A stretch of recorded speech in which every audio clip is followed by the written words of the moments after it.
jamaah kita meninggal kemarin kita ikut nguburkan. Ya, tidak nyangka. Ahad yang lalu masih ngobrol sama saya di sini, Pak Marsono ini. Ya.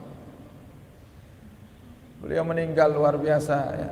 Di tengah-tengah beliau berjuang dan beliau yang sangat mendukung kita. Jadi beliau ini punya jasa besar dalam perjuangan dakwah, lebih khususnya kami sendiri di Tulungagung. Dan sampai saat ini kami belum menemukan pejuang seperti beliau. Beliau itu hampir setiap kalau ketemu dengan saya itu sering beliau itu bisiki saya, Habib, kalau butuh apa-apa jenengan kabari saya. Mumpung saya masih hidup, saya ingin berjuang, takut besok sudah tidak ada. Itu selalu disampaikan ke saya. Terakhir disampaikan, saya masih ingat, saya sudah naik mobil ya. Kemudian sebelumnya kita berbincang sambil berdiri mau pulang dari majelis di Blitar. Saya sudah naik mobil, kemudian saya buka kaca mau pamitan, mau mengucapkan salam. Beliau dekat, Bib, kalau butuh apa-apa ngomong. Saya belum mendapati pejuang yang semacam itu sampai sekarang, yang bisiki saya, mengatakan ke saya langsung, Bib, kalau butuh apa-apa untuk perjuangan ngomong, kalau saya bisa saya akan bantu. Dan luar biasanya lagi, di saat saya punya hajat terkait dengan perjuangan, belum saya ngomong beliau sudah nyantol.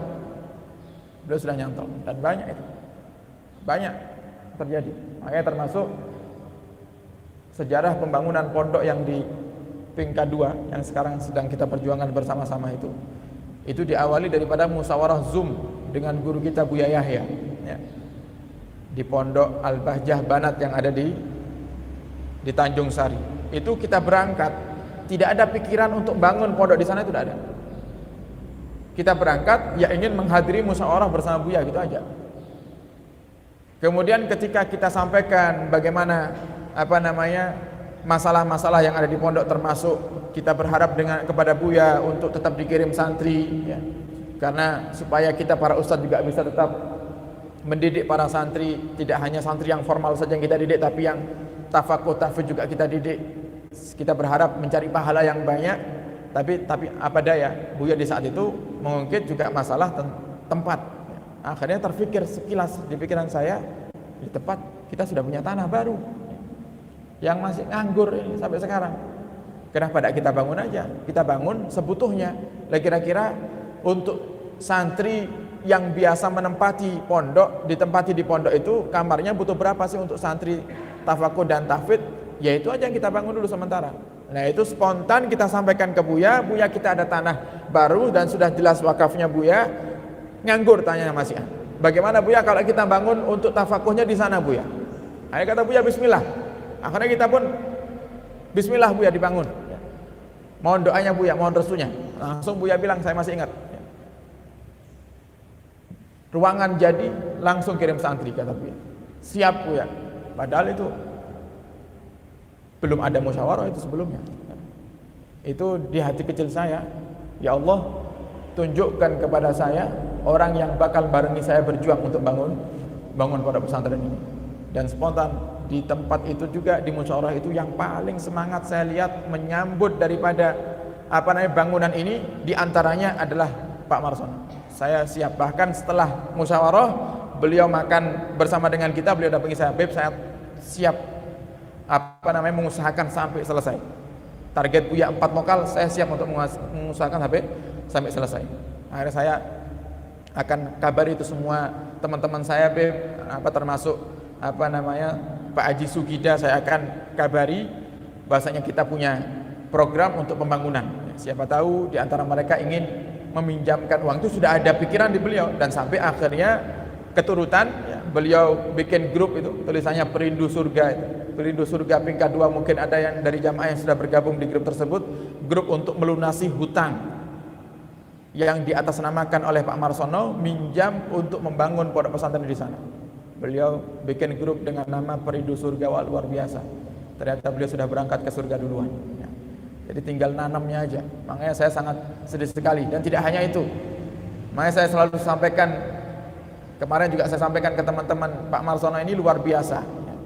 Luar biasanya apa? beliau itu tidak pernah dendam sama sekali.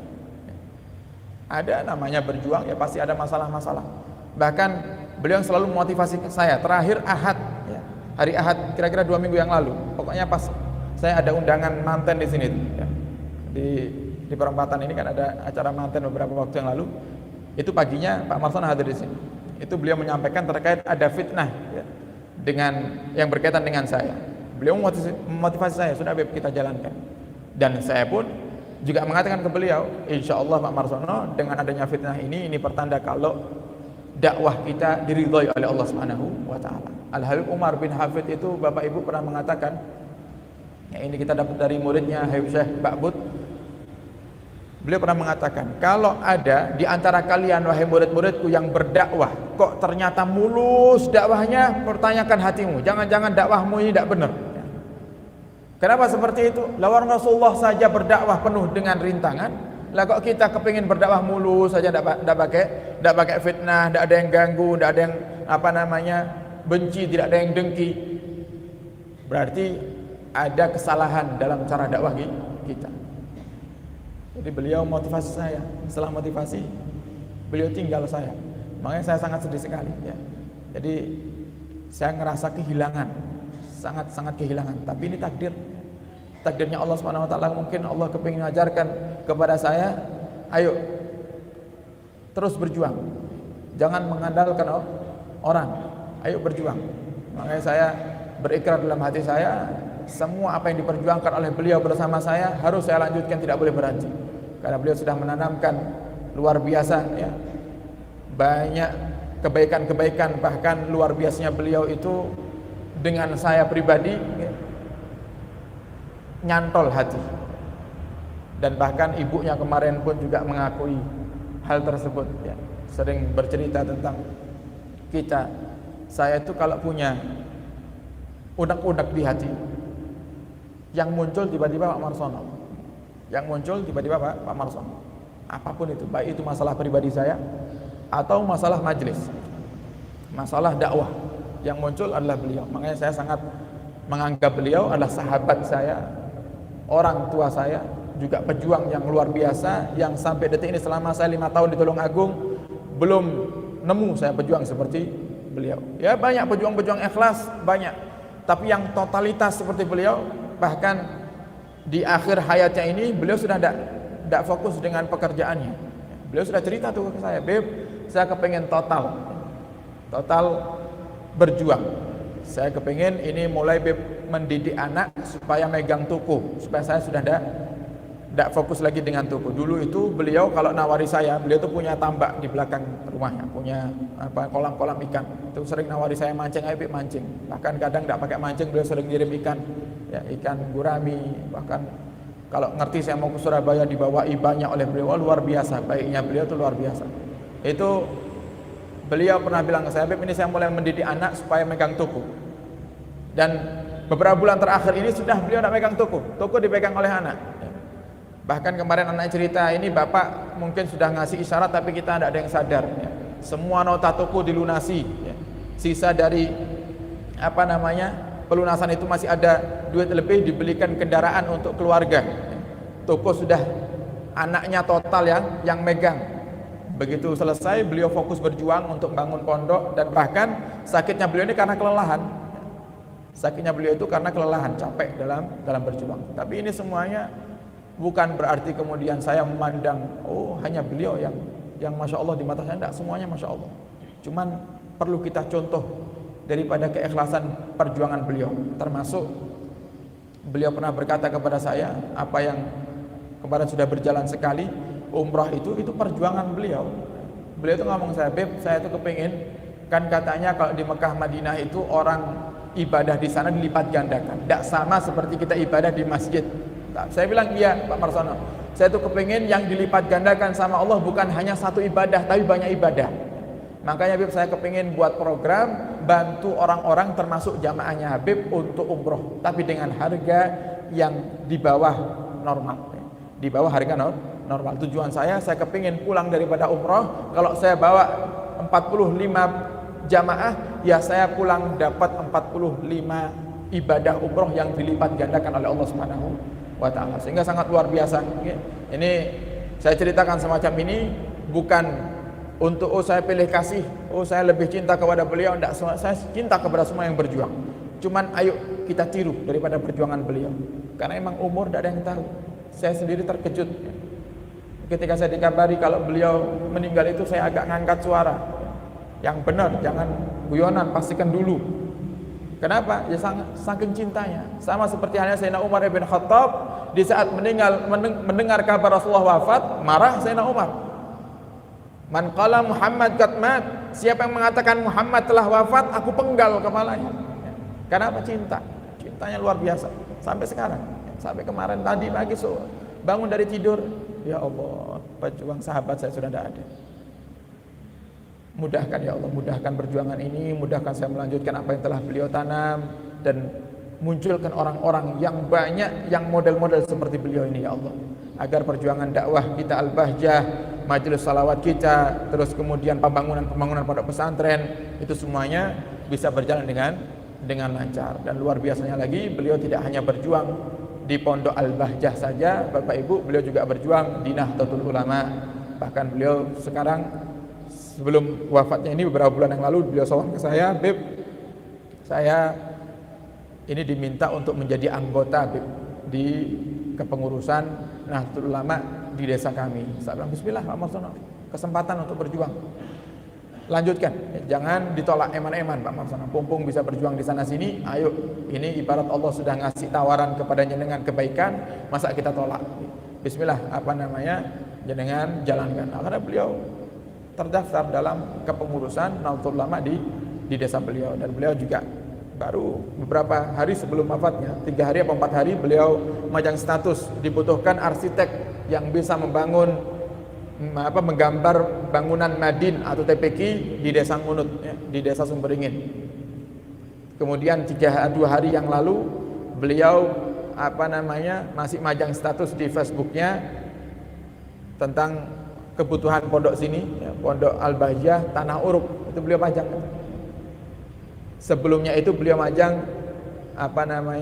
yang hutang, melunasi hutang, grup melunasi hutang itu. Makanya beliau luar biasa semangatnya. Kemudian juga 2 hari sebelum beliau wafat, beliau infak untuk pembebasan tanah wakaf di pondok Al-Fatahiyah Miran Ngerati Boyolali. Jadi beliau ini bukan hanya pejuang Al-Bahjah, pejuangnya pondok pesantren yang ada di Tulungagung. Maka yang bersedih bukan hanya kita Al-Bahjah, yang bersedih bukan hanya saya pribadi, tapi banyak orang yang ikut bersedih dengan wafatnya beliau, karena tidak nyangka beberapa waktu yang lalu, bahkan tanggal 1 masih WhatsAppan dengan saya, tanggal 2 meninggal. Jadi dalam keadaan beliau diinfus masih hubungan dengan kita. Tanggal 2-nya beliau meninggal, dan bahkan di akhir perbincangan kita di WhatsApp, beliau katakan kepada saya, terima kasih banyak Beb atas doa-doanya semua. Saya tidak nyangka kalau itu adalah isyarat kalau beliau akan meninggalkan saya. Ya, mungkin Allah sudah berikan kabar kepada beliau, cuman beliau karena beliau orang yang baik, Allah kasihkan kabar gembira, sehingga beliau ngasih isyarat-isyarat supaya kita tidak terlalu terkejut. Tapi bisa dikata ya, begitu mendengar kabar luar biasa ya. Ini beliau sangat rutin. Kalau jenengan Titen, kalau ahad pagi beliau suka duduk di pintu sana. Selama di Masjid Al-Ikhlas ini ya, beliau suka duduk di pintu sana. Kalau sudah selesai majelis, beliau suka duduk bersama saya di sini. Beliau yang berjuang bersama-sama, bahkan 2 tahun terakhir beliau yang mengatur jadwal saya, mengatur jadwal kelilingan saya, sholawat saya, semuanya beliau yang ngatur.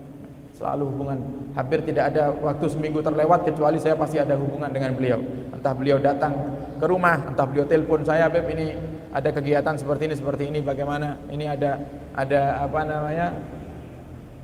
bahkan terkait pinjaman 300 juta dari BNT itu, dari Haji Sugida itu, beliau rela ngabari ketika langsung dapat kabar. Saya masih ingat yang dikabari Pak Haji Saifuddin. Pak Haji Saifuddin pas bersamaan dengan saya di Ngantru, lagi rutinan, ditelepon, sangat semangatnya beliau. Dan beliau waktu itu sudah WA saya, tapi karena saya di pengajian belum lihat WA-nya. Kemudian hari Jumat beliau ke sini, beliau kabar ada kabar gembira, kita dapat pinjaman 300 juta dan saya siap untuk jadi penanggung jawab Hari kita sampaikan ke Umar sana, bismillah, ayo kita ajak semua jamaah untuk ikut infak rutin setiap bulan untuk pelunasan 300 juta yang insya Allah akan segera dicairkan untuk pembangunan pondok pesantren yang ada di pinggir sungai sana, ya, di pinggir kuburan itu. Harapan kita bulan Ramadan sudah selesai. Nah, saya kepingin dengan sepeninggal beliau tidak surut semangat kita untuk berjuang, tetap kita harus berjuang melanjutkan daripada apa yang beliau tanam. Semoga Allah Subhanahu wa taala meletakkan beliau di tempat yang begitu mulia. Allah lapangkan kubur beliau dan Allah sandingkan beliau bersama Rasulullah sallallahu alaihi wasallam ala hadhihi niyyah wa lakum salihah bi jahin nabi wa al nabi ila hadratin sallallahu alaihi wasallam wa lahul fatihah.